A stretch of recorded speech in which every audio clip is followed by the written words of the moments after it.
Ready or not, here I come.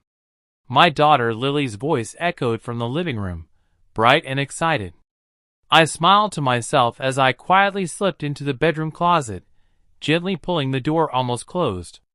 Thin slivers of light slipped through the crack in the door, just enough for me to see the shapes of coats and jackets hanging above me. Hide and seek had become Lily's favorite game lately. Ever since her mother had passed away 2 years earlier, I tried to fill our evenings with small moments of happiness, board games, bedtime stories, and silly games like this. Tonight had been her idea. I crouched between the hanging coats, trying not to make any noise. The faint scent of laundry detergent and old fabric surrounded me. I could hear Lily's small footsteps thumping softly across the wooden floor outside the room. "Daddy?" she called playfully. "You better hide good." I held back a laugh. The house felt unusually quiet. Outside, the wind brushed softly against the windows. Somewhere in the distance a dog barked. Then I heard Lily walking down the hallway. Her footsteps stopped just outside the bedroom door. The door creaked open slowly. I held my breath. I could picture her standing there with that determined little expression she always made when she was searching for something. She loved the thrill of finding people more than hiding herself. She murmured. Her footsteps crossed the room slowly. Closer. Closer. I waited for the closet door to swing open any second. But then something strange happened. A small whisper came from right behind me. "Shoo, be quiet." My entire body froze. I turned my head slowly. From the darkness behind the hanging coats, a small face appeared. It was Lily. "Create the images of." "Don't talk," she whispered nervously. The closet suddenly felt smaller. Colder. Her finger was pressed against her lips. Her eyes were wide. "Shh," she whispered again. "I think she's going to find us both." For a moment, my brain simply stopped working. My daughter was standing in front of me, inside the closet. But I had just heard her voice in the hallway seconds ago. My heart began to pound. "What do you mean?" I whispered. But Lily only stared toward the closet door. Her tiny hands clutched the sleeve of my jacket. "Don't talk," she whispered nervously. The closet suddenly felt smaller, colder. Outside, I heard footsteps again. Slow, soft, walking through the bedroom. But they didn't sound like Lily's footsteps. They were heavier, dragging slightly across the floor. Step. Pause. Step. Pause. I felt Lily trembling beside me. "Who's out there?" I whispered. She shook her head. "I thought it was you," she whispered. A chill ran through my spine. Because if Lily had been hiding in the closet this whole time, then who had shouted, "Ready or not, here I come"? The footsteps moved across the room slowly, then stopped directly in front of the closet. The door handle rattled gently. I wrapped an arm around Lily, holding her close. Neither of us breathed. The handle turned slightly, but the door didn't open. Instead, something scratched lightly against the wood. A long, slow scrape, like fingernails. Lily buried her face into my chest. I forced myself not to panic. Maybe it was just the house settling. Maybe the wind. Maybe I was imagining things. Then a voice came from the other side of the door. A small voice. Soft. Familiar. "Daddy?" It sounded exactly like Lily. But Lily was clinging to me inside the closet. "Daddy," the voice repeated sweetly.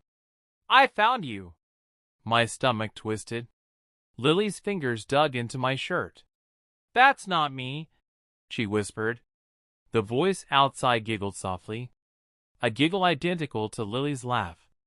Then the closet door creaked open a few inches. A pale hand slipped through the gap. The fingers were long, too long. The nails scratched along the wood. Come out, Daddy, the voice said.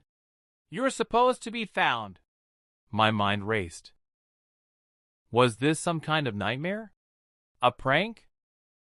But Lily's shaking body pressed against me felt very real. Don't move, I whispered to her.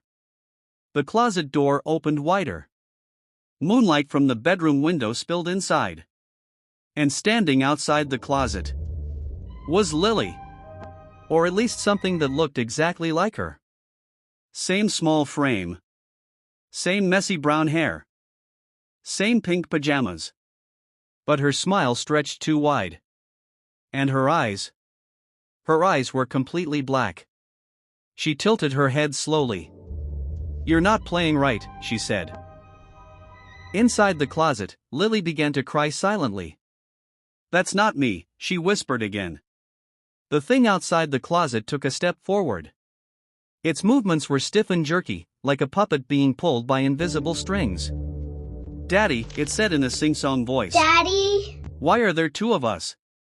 I grabbed the closet door and slammed it shut. The creature outside let out a sharp, angry hiss. Something slammed against the door. Hard. Lily cried out and covered her ears. The door rattled violently. Let me in, the voice screeched.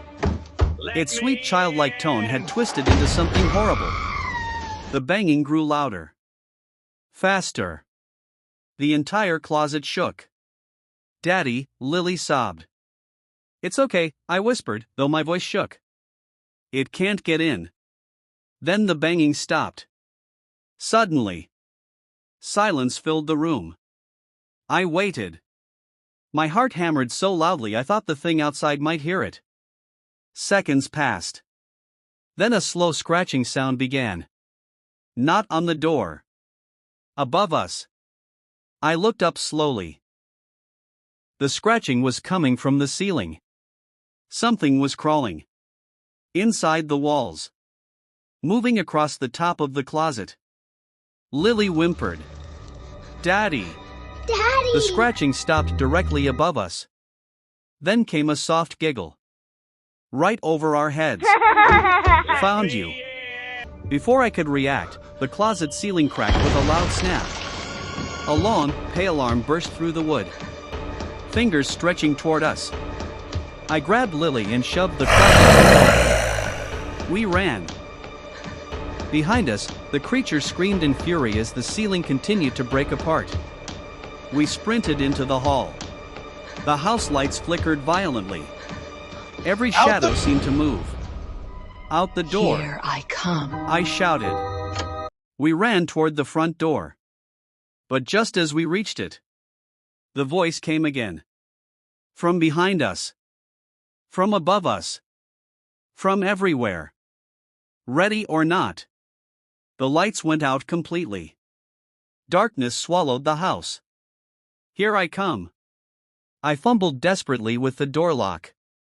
My hands shook. Finally it clicked open. We burst outside into the cold night air. I slammed the door shut behind us. For several seconds, neither of us moved. The house stood silent. Still. Dark. No movement inside. No sounds. Just quiet. Lily clung tightly to my arm. Is it gone? She whispered. I didn't know. But we weren't going back inside. Not tonight. Maybe not ever. We drove to a motel that night and stayed there until morning. I tried to convince myself that what we experienced had some kind of explanation. Maybe stress. Maybe imagination. Maybe some shared nightmare. But the next day, when I returned to the house to collect our things, the closet door was wide open. The ceiling above it was perfectly intact. No cracks. No damage. Nothing broken. For a moment, I almost believed none of it had happened.